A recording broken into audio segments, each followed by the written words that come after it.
Still for real. Krizo Akanonzi One Batambi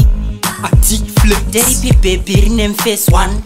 Upi mfesa nechi baby one Ongu munu kads ane murume one Asinde upi murume ane mkazi one Kana mabata point yang katorika one Pinda mzimbande ipika poine mwana one So far pambunzo 4 papindurwa one Ende ndo wandatanga bunzo ripa number one Vangani vaona news na siku channel one Deva pivari kuziva zaitika kuma one Bande zinyara neta kudiriro Datomboti mafani so atorima one Kumesto wana 2 taeda 1 plus 1 Asitika multiply panongo buda one Kuva ku primary Detorama number 1 tikangoita number 2 dorabando isa 1 misikanzwa ndakarega ndava mu form 1 ndakuziva kuti upenyu nde wangu ndiri 1 asipanda kapu wakinda tena 20 ama 1000 by ndane line rebadi musafona pa net 1 ndikumanya nekamwe ka baby ke pa sale 1 nasinda ona movira jetly the one iri pa DVD rangari ne terminator 1 takawana independence 1980 kunevese vaisa 1 manyepa visai 1 igaro zivat iwe kas day may 1 tinotamba new year every day 31 ma grade 7 anyora general paper 1 bible study kwa parit kwa John verse 1 apa nasi kune muvango ku SABC 1 ndiri pa phone apa badison iri pa 91 chatopindira murudo nevaskana chinu 1 chatomukira kubasa mangwana ni chinu 1 pa pick hour ve makombi vakuchaja mari 1 big up wese ani song inoi inonzi 1 ka 1 deripi baby rinem face 1